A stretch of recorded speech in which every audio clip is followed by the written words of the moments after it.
Let's Talk, a series of conversations on music, dance, art, movies, and theater with members and lovers of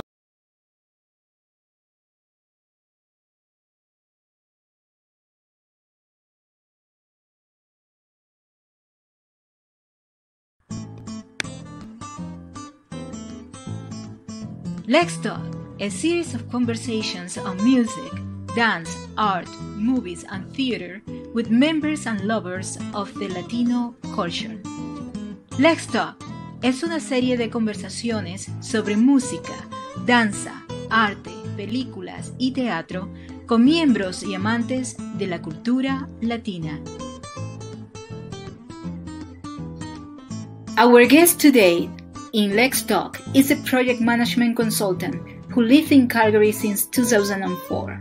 Roberto Rodríguez will talk about realization and factors that influence our ability to fulfill our dreams. We will also know about his books, paintings, and passion for the music. Let's welcome Roberto Rodríguez.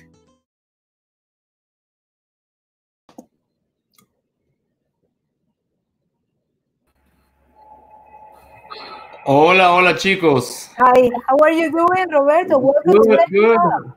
Good evening, everyone. Hi, Roberto. Nice to see you. What a pleasure. How is everybody listening to us? Do we have an echo or is okay? Can you hear us? Okay, Roberto? Everything is okay? I can hear you well.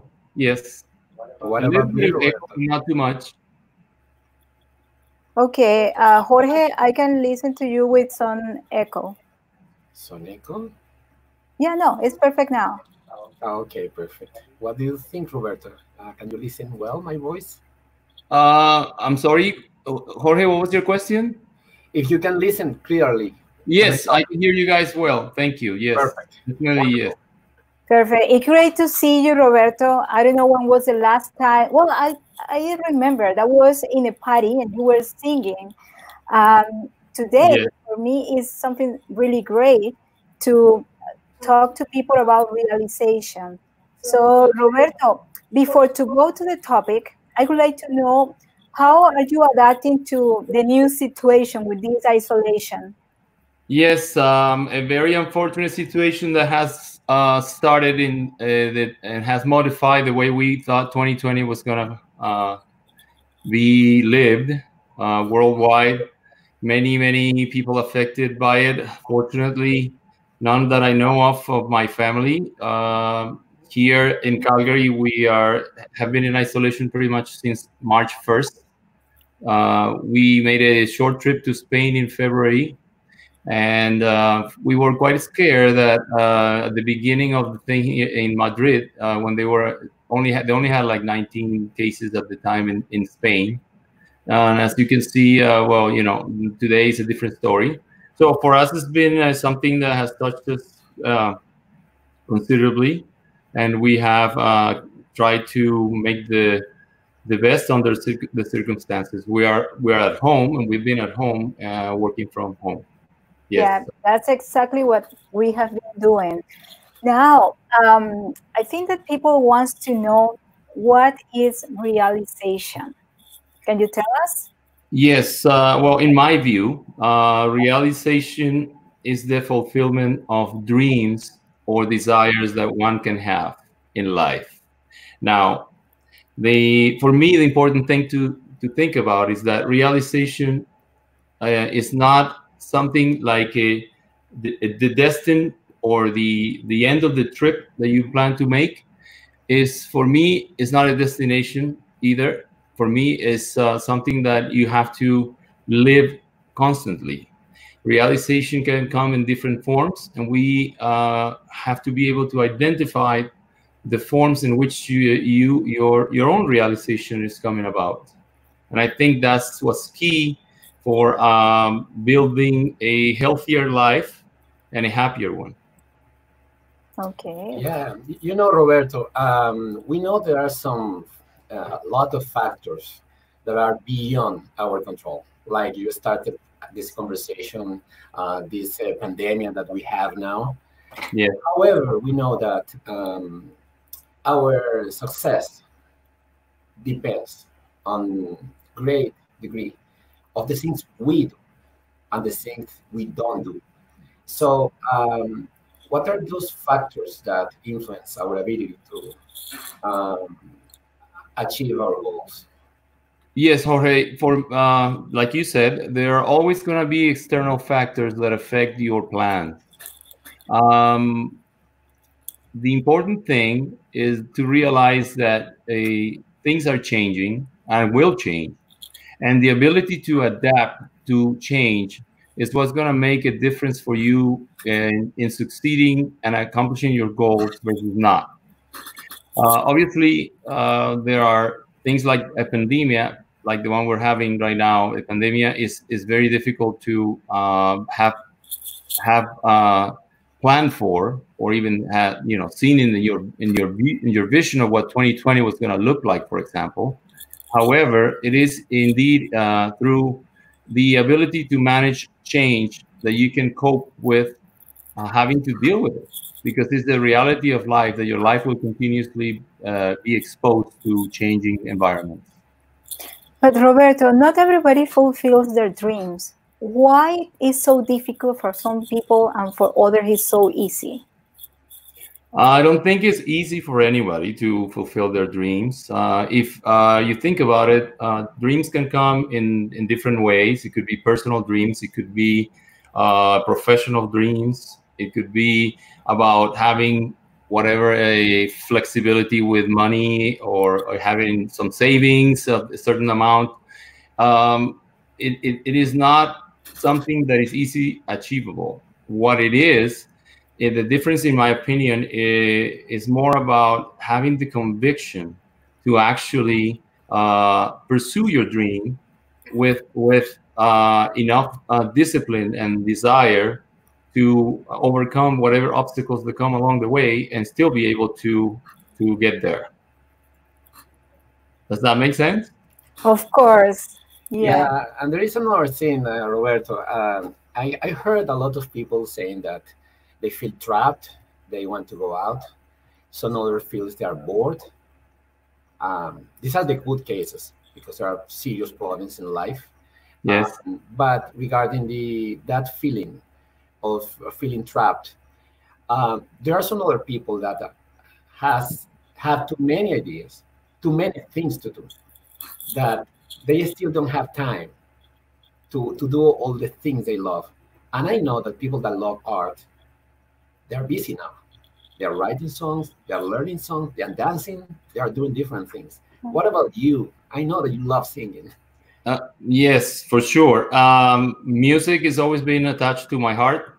It's something that comes from my family. We've always listened to music. We woke up every weekend, every Monday. I mean, every Saturday or Sunday. My father was starting up very early in the morning playing some music, all the way from classical music to whatever was the latest thing at the time. I'm going to try to make a correlation here, if I may. Just like Earth is taking a little bit of a breath right now from having everybody take a pause and stay home, and all factories closing down, there is a need to clean your spirit and your soul every so often.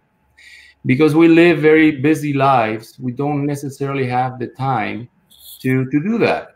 So what is also important is that God puts things in our way for us to learn from.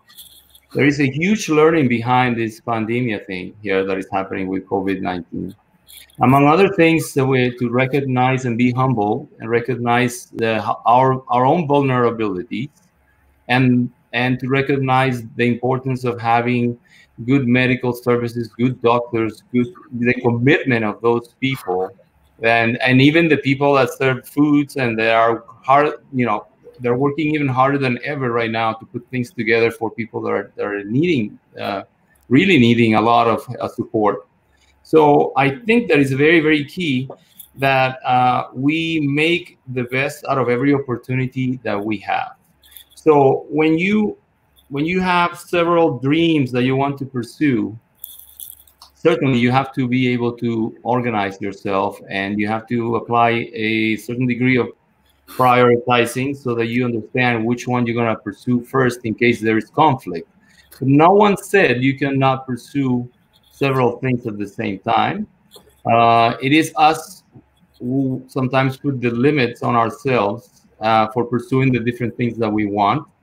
And there is another thing that is very key that we must understand, and it is the fear factor. Fear is the number one thing that holds us back for making the right decisions around our own dreams and pursuing them. Does that make sense to you? Of course, yeah. Where do you think that fear comes from?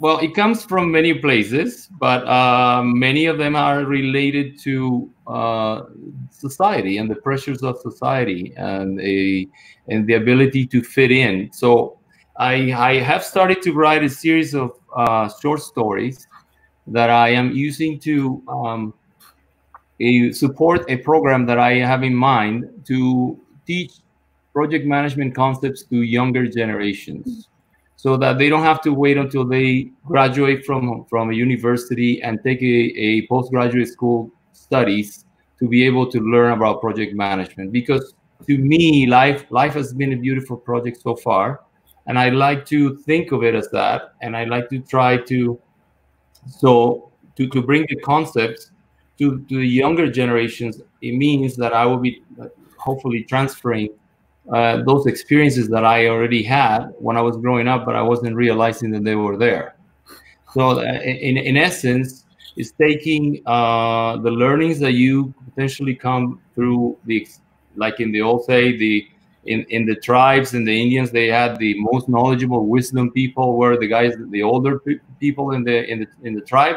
And the reason for that is because they had been around the longest, and they had captured all that experience from different events that they had to live through life.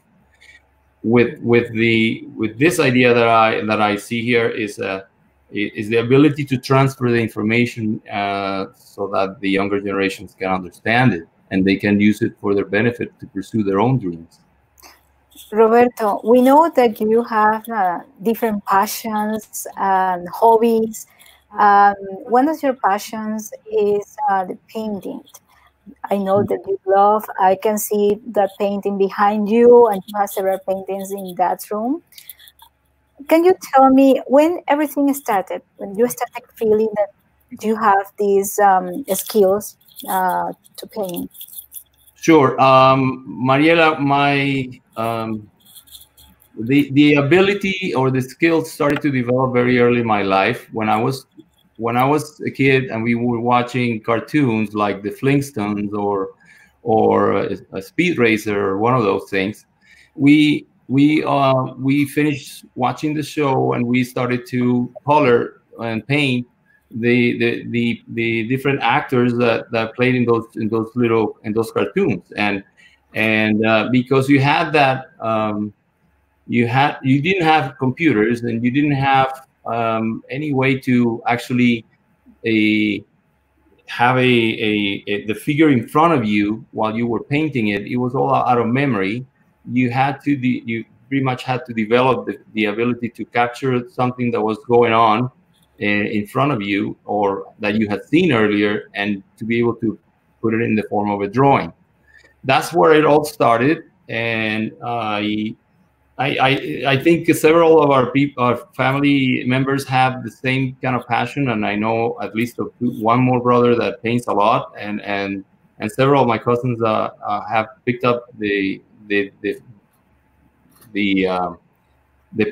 hobby, or that made it. One of them has even made it a profession for them. So what I'm saying with this is, it is something that came with my playing around with my brothers, and that's how we started. My mom probably put us in one class, a painting class in Macuto in Venezuela, with an old professor that was there for a little while. I remember going maybe a few times, but then after that, it was all about you and wanting to do something with it and needing to create. I think that is what's key. When an artist is expressing, and it doesn't matter in what what type of expression, which could be music, it could be painting, it could be a sculpture, or whatever it is that they're trying to do. They're trying to communicate. That's right. And learning to communicate. Sorry, Jorge. Learning to communicate through art is an ability that is very much appreciated. Let me put it that way. It's very much appreciated for me. So you said you studied in Macuto. Yes, I was born in Caracas, but in my early life, between my first year and the 7th year or so, I was asthmatic. So living in Caracas was very, very bad because it's a valley and we had a lot of smog. And so the doctor recommended to move near the ocean. And that's how we ended up moving to Caraballera or La Guaira. So it was great. It means that your teacher probably was Armando Reveron, right? Well, you know what? I think so, but I'm not too sure because the guy looked like him. But I wasn't. I don't think my mom could afford the guy. I don't know. I just don't remember exactly what his name was because I was very young.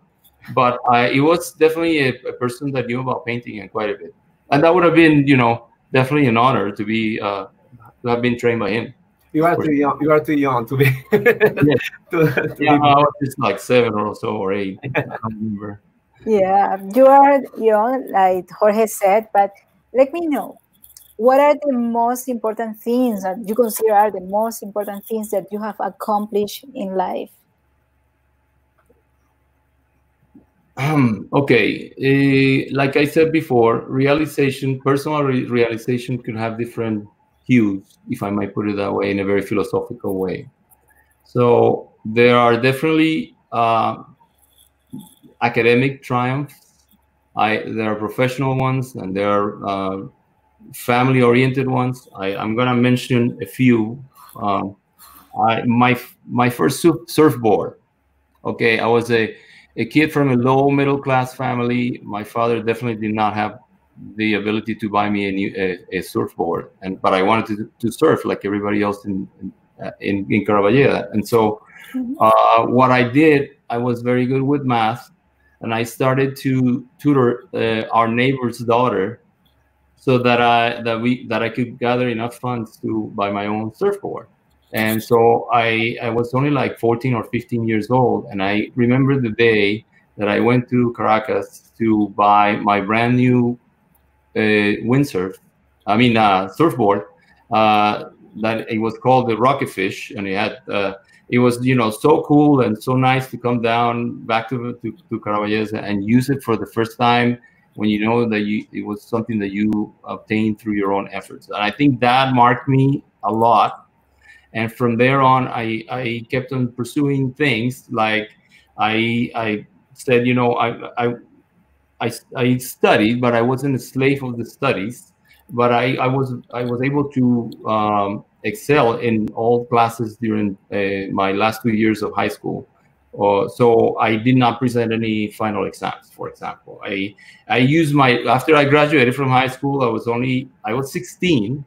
When I graduated from high school, I was about to turn 17, and I spent like 6 months when everybody was still presenting exams and things, and I was already on vacation, and I was enjoying my surfing, and I was doing the normal things that a kid at that age would do. And then I got a scholarship to come to the U.S. and go to school in the U.S. in the USA, and that also, for me, is an achievement to have been able to obtain a scholarship to go to school, and graduated as mechanical engineer at 22. And from there on, I didn't just limit with studies. I also entertained some other forms of realization. Let me give you a few examples. Never missed an intramural in sports. I used to play baseball, and I played at varsity baseball when I was at the university for 2 years. I was a resident assistant at the residences in the university. I also participated in the limsic competition. Yeah. I was kind of sick presenting. You know, I was lip syncing, and at the time, it was Prince was very high in the top charts because he had just done the Purple Rain movie.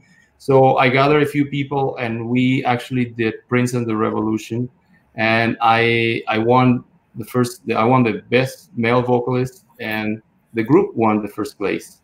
So I was entertaining different angles, and I was working at different angles to try to fulfill my dreams and realize myself in different aspects. So I graduated and went back to Venezuela, and after that, it was joining the corporate world and trying to excel at again at the professional level this time, without forgetting where I came from, without forgetting my other hobbies and my other passions. I continue to work at those things in parallel, and so I wanted to join a group and a band that was playing in the refinery of Amoy where I was working, and they invited me to participate. And one of the first songs that they asked me to learn was Idilio by Willie Colon. So again, that we didn't have PCs, we didn't have the lyrics on internet. The guy gave me a tape. His name was Jose Arcaya. He gave me a tape, and he said, here, Roberto, learn this song, and let's try it out this weekend. And so that's what I did. I listened to the song forever number of times. And today, many years later, I still identify with that song. The people in my family, excuse me for a minute. No problem. The people from my family, everybody in my family, when they hear that song, that reminds them of me, and they say, you know, and one day I even said, you know, whenever I die, I want to have that song be played when I'm at my funeral. And what is Idilio? Idilio is a dream. If you listen to the lyrics, and I'm going to try to do a little bit of an experiment here, but solo me alienta el deseo divino de hacerte mía. That's the dream. Más me destruye la incertidumbre que estoy pasando. And that's the fear of not fulfilling the dream. Y es que la nieve cruel de los años mi cuerpo enfría. And that is the external factors that you were talking about, and the distractions and the day-to-day life that makes the person that is having that dream have some sort of the need to make it happen and getting a little bit impatient. Y para recordar por dónde iba, después de esa estrofa viene just un minuto, solamente se me olvida en este segundo porque me enredé con el inglés y el español. Sí. Y a veces yo te levante al rayar el día y que el idilio perdure siempre toda la noche. Por ejemplo, si es que está ahí, creo que tengo una parte de la estrofa equivocada, pero en todo caso, ese es la persona repitiéndose, or that is the person repeating the dream to themselves and trying to live that dream. Means putting some color to it, putting some sounds, putting some smells, putting some is constructing that vision, and that's what that statement says. And it is through that the person inspires back to being a little more patient. Is through that the person desires to continue on despite maybe being a little bit frustrated, because in this case, his love of his life, the person that he wanted, is potentially not responding back. So if I may, this is taking one of the things I love is learning lyrics, because the lyrics have always a meaning, right? And the author of the lyrics in this case, I believe, is Titi Amadeo, who really wrote that song for Willie Colon. And what that person is trying to express is got a wonderful and beautiful meaning. It's a meaning of wait. We have to, no matter what, if we desire something, it's not going to be there right away. We need to learn how to be patient and pursue it with enough impetus to make it happen. Yeah, and Roberto, and part of those dreams that you already fulfill are the, your writer's side. You have some books. Can you tell us a little bit more about those books? Yes, there is a say that most people want to do 3 things in life. I think is what it says in Spanish, and one of them is to publish a book one day. For me, it came in the fashion of learning to love the profession that I chose for myself, because I'm a mechanical engineer. I pretty much did not fulfill the career as a mechanical engineer. I rather quickly entered in other fields, and the one that I fell in love with it was project management. So I've been working in project management since 1991. And through those years, mostly in the oil and gas industry, I participated in different roles with approximately 8 or 9 major projects. And in my participation in those projects, many of which were successful projects, and some which were not. But it gave me the opportunity to learn the subjects well, through experience, learn the things that don't always go right. So after a while, and at the beginning of my career, I might say, I started working for the airlines in Venezuela, Viasa Airlines, and my area of specialization was non-destructive testing and maintenance of the airplanes. Okay. So that gave me the background of quality, and how quality of service and quality of things is important for things to function.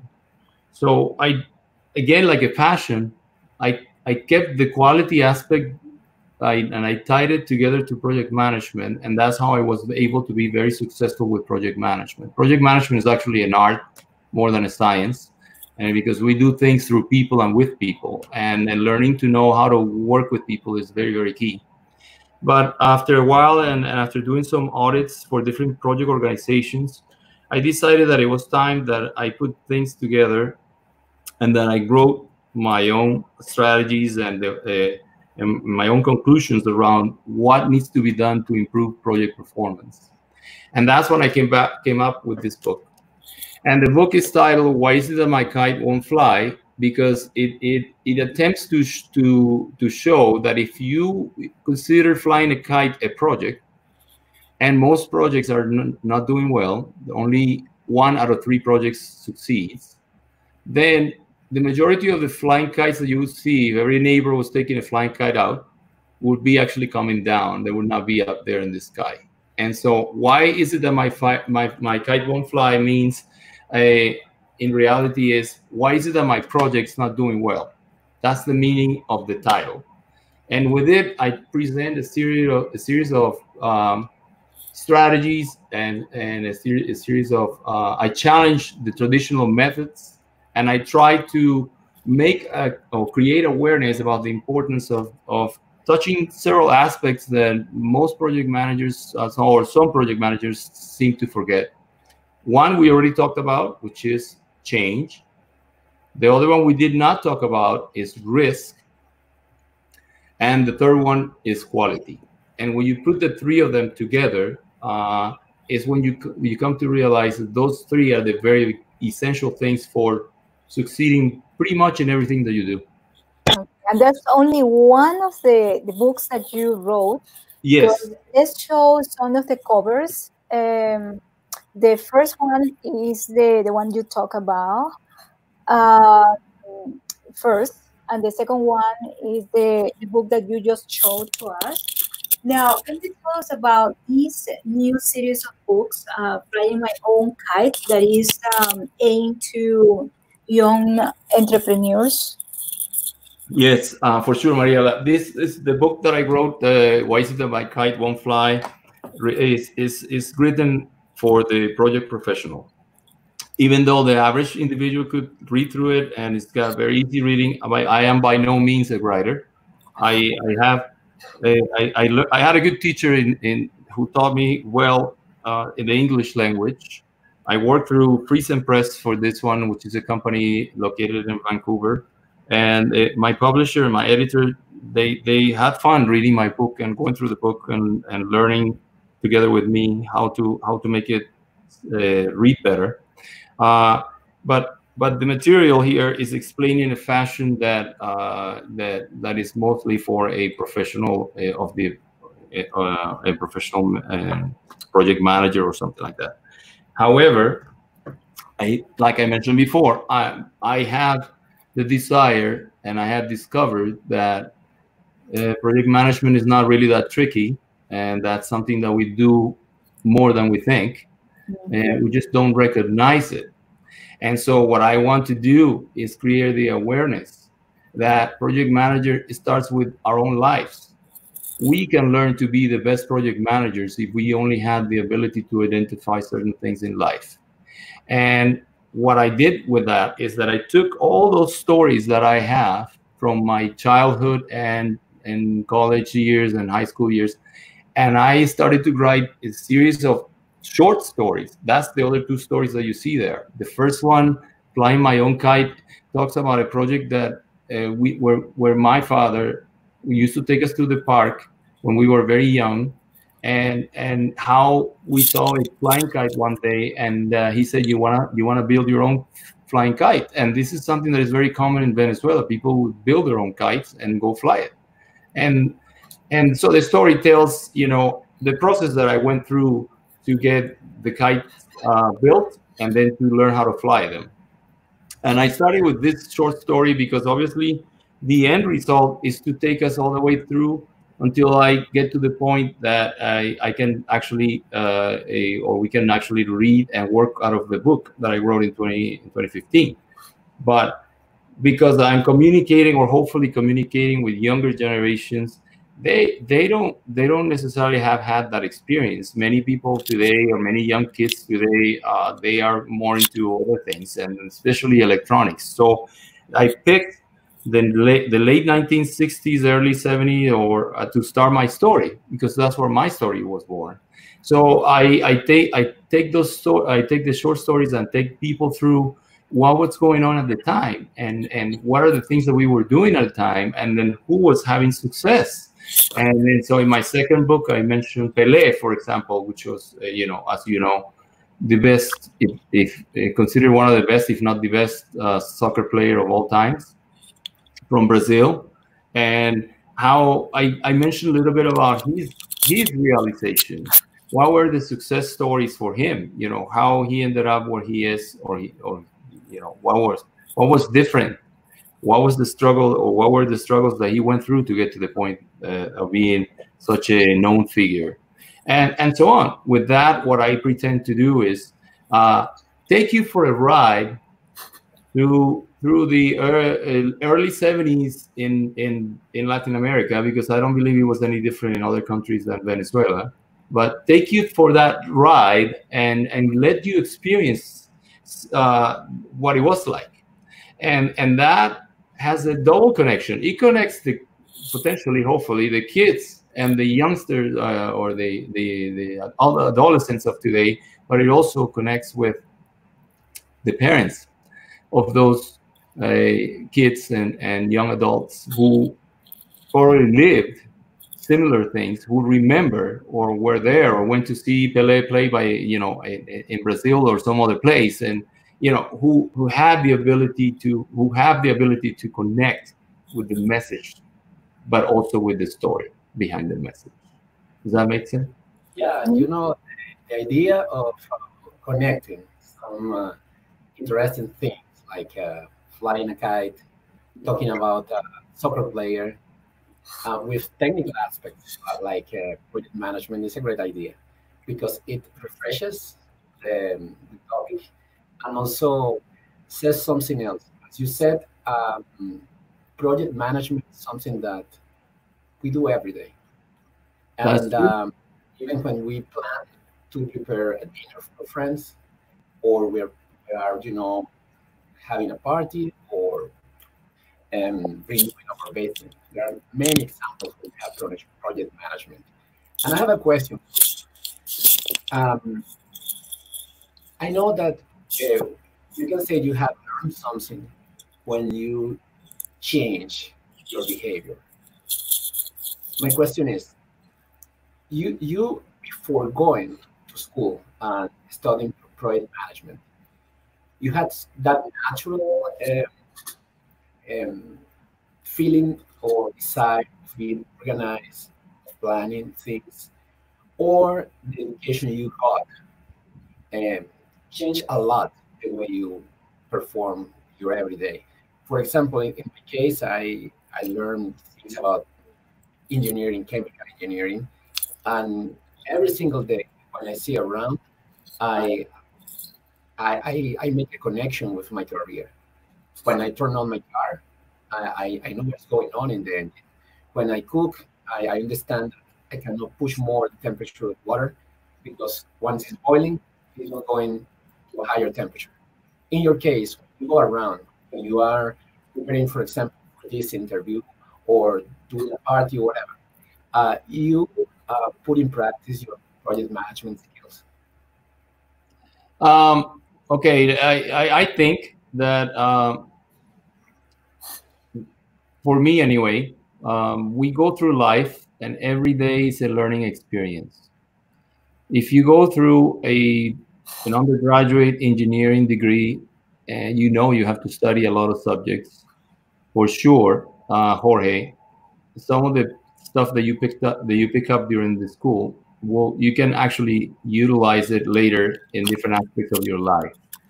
But also, another thing that I've always been open to is understanding multiple cultures and trying to learn from whatever I can or whenever I can from whatever is happening around me. I have been fortunate enough to travel quite a bit.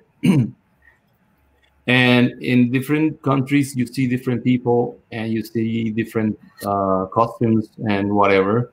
And every one of those is a learning experience if you want to make it a learning experience. And one of the things that comes to mind that I've seen so many times is that in a company, there are 5 people that get sent to the same training class or workshop. And 2 of them are not even interested. They go and they spend whatever 3 days or 2 days not learning much. There is probably 1 or 2 that pay attention, take notes, but don't necessarily use all those stuff that they learned at the training. And there is 1 or 2 perhaps that go the extra step. They try to find ways in which they can apply the concept that they just learned.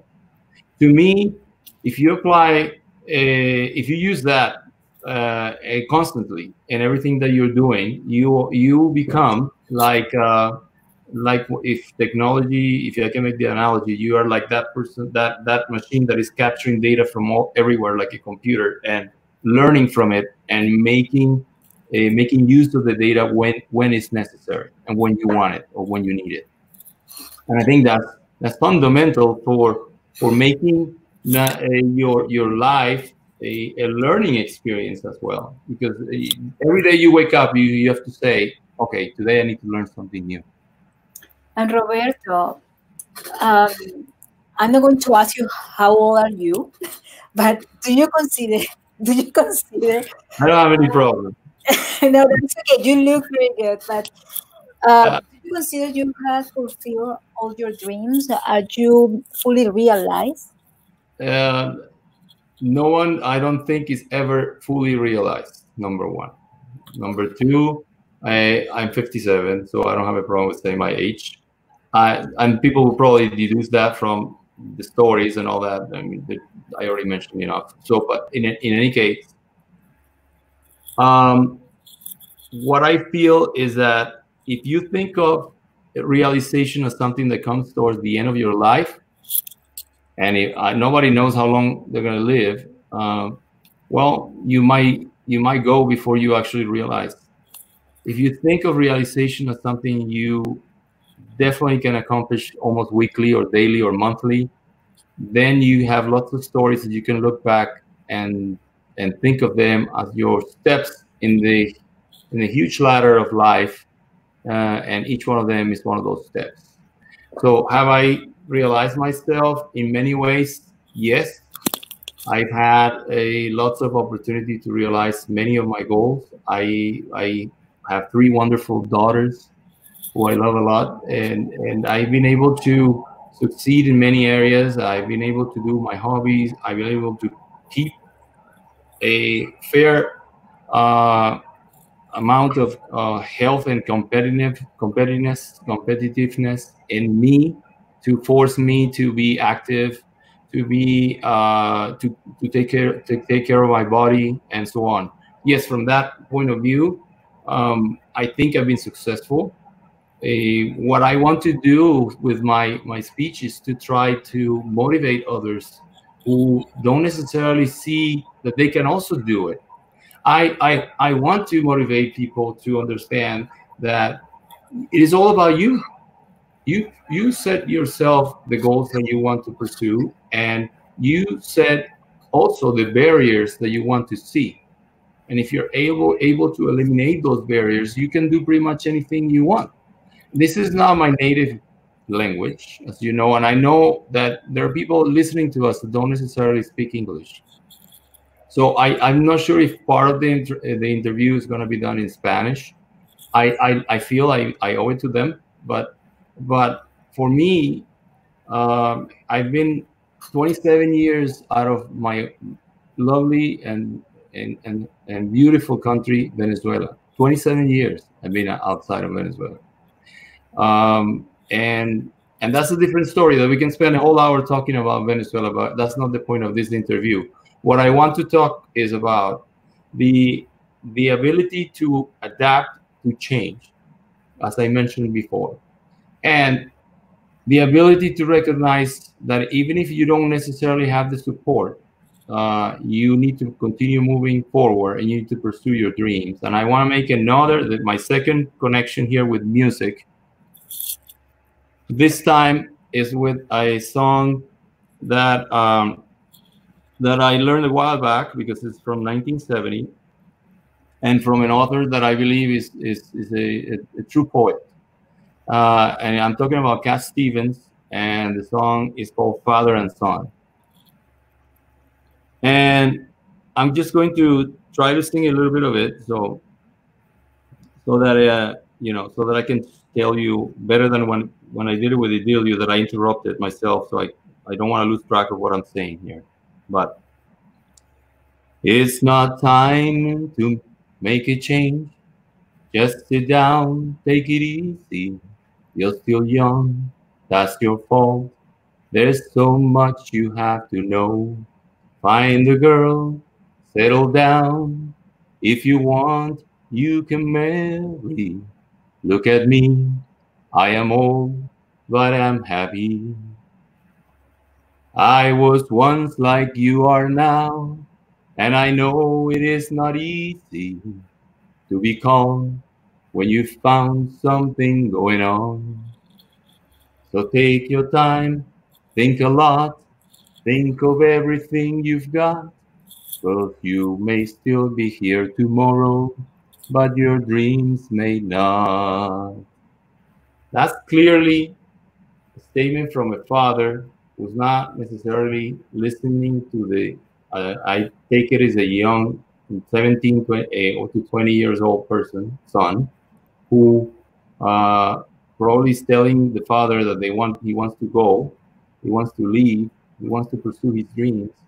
And the father is clearly telling them, or that person, sorry, hold on a second. Why don't you just live, take advantage of what I'm offering? Why don't you just sit down and take it easy? I think you're taking it too quickly. And it's somewhat shutting down the inspiration, the desire for that young person to want to go and pursue their dreams.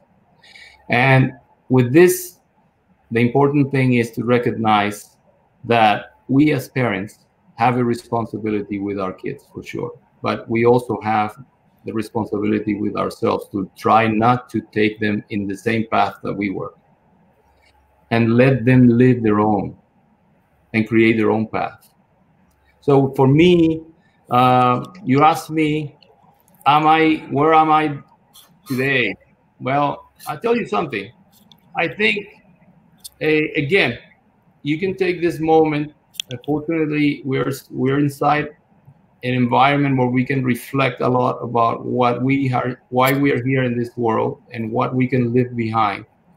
And I think I'm taking this time to produce. Like you said, Jorge, this is the right moment for artists to develop what they're good at. And for me, it's been a moment for producing what I want others to see, the person that I can be. And I can choose to be an influencer, or I can choose to be just somebody who's at home, a mad about the situation and not able to produce, and just stuck with watching TV or whatever it is that we can do otherwise. And I've chosen a different path. And that is what constitutes the difference between realizing our own dreams and not realizing our dreams. Wow. Thank you so much. One of the dreams is, again, singing, dancing. I think we should see something more than it, Mariela. Yes, actually, we are about to end this broadcasting, but there is one more thing that I would like to ask you. Is you have any recommendation for younger generations that are listening to you right now? Yes. First of all, let me address all those people that work so hard at making a living out of art, and which is one of the most difficult platforms and most competitive platforms that there is. For those that participate year after year in Expo Latino, those that build their little, they have their little business and they sell their food at the festival, and for all those that dance, act, sing, or play an instrument and are contributing to our community today, I think those that have already accomplished their dreams, somebody like potentially some of the people that we have invited, Oscar de Leon, Luis Enrique, for those guys is, here I am. I come to show my public what I am and what I have accomplished, and also I come to share a little bit of my story with you. For those that are in the middle, trying to become, but they know they have the talent, they have tried and hit themselves against the wall a couple of times, don't quit. Breathe, take time, take a leave, whatever you need to do, but don't quit. Pursue your dreams. Train harder, practice, and look for the opportunities, because they are out there. We just need to be able to identify them. And for those that are at the beginning of this long journey, maybe not so sure that that's something for them, I'd like to hopefully ask them to seek knowledge and try to see from others who are trying to make it. Learn from the different platforms that we have on the internet. Prepare yourself. Be willing to take maybe some form. I never took formal classes for singing. I've sung with the choir, which was the most formal thing I did here from the music, from knowing music point of view. But I don't even read music. So for me to survive in that world, I was a little bit in disadvantage, even though I had the greatest of time. The reason I quit, I didn't want to put others in having to wait for me to catch up week after week on learning the songs. I didn't have the tape with enough advancement that I could actually learn it through listening through the song multiple times, right? So that is an experience that I definitely enjoyed. I really, really think our Venezuelan choir is doing an excellent job. I am a good friend of one, and I think that is inspiring. It really is. And some of the people that have been there, like Fernando and others, I really believe they have the talent. They are very knowledgeable, and they know what they're doing. And I admire that. I admire people who, no matter what, it's not their primary profession, but they keep on trying and they keep on making it look fresh and professional. So that's my advice. Look around you. There are many things that are happening. Make the best out of those things, and never quit. Never quit. But be clear that there is a certain amount of discipline you must have with yourself if you want to accomplish something. Well, thank you so much, Roberto. It's a pleasure to have you here in Let's Talk. And I have a surprise for you and for the audience. I have a piece of video of you singing El Cantante, that famous song of Hector Lavoe. But before that, before we say goodbye to the people, could you please let everybody know where they can contact you if they have any questions about project management? Yes, for sure. There's a website that I'm actually working and fixing a few things. But anyway, there's a website. It's called theyoungprojectmanager.com. And I am also in Facebook. I have one page that is called the Flying Kite Incorporated, which is my company, and is also the page that with the same title that I have in Facebook. And you can also contact me through my email if you want to write to me, and that's roberto.rodriguez@theflyingkiteincorporated.com. It's a long domain, so please don't give up. But it's theflyingkiteincorporated.com, all spelled out like that. So either way, in any way you guys or anybody wants to talk to me about anything that I mentioned today, for sure, please reach out. I really would like to hear from people. Thank you. I will call you in 20 minutes. Okay, for sure. Sorry, go ahead. It's one of my favorite because I really felt connected with Hector Lavoe in some ways. He wasn't really too understood, I guess. I don't know. It's just something special about him. Despite his troubled life, I think he meant well. So, well, these are just like 40 seconds of your performance at that party. With this, we say thank you. Bye-bye. See you. Thank you. Thank you very much. Thank you, Roberto. Thank you. Yo soy el cantante que hoy han venido a escuchar lo mejor del repertorio. A ustedes voy a brindar y canto a la vida de risas y penas, de momentos malos y de cosas buenas. Vinieron a divertirse y pagaron en la puerta. No hay tiempo para tristeza, vamos cantante, comienza.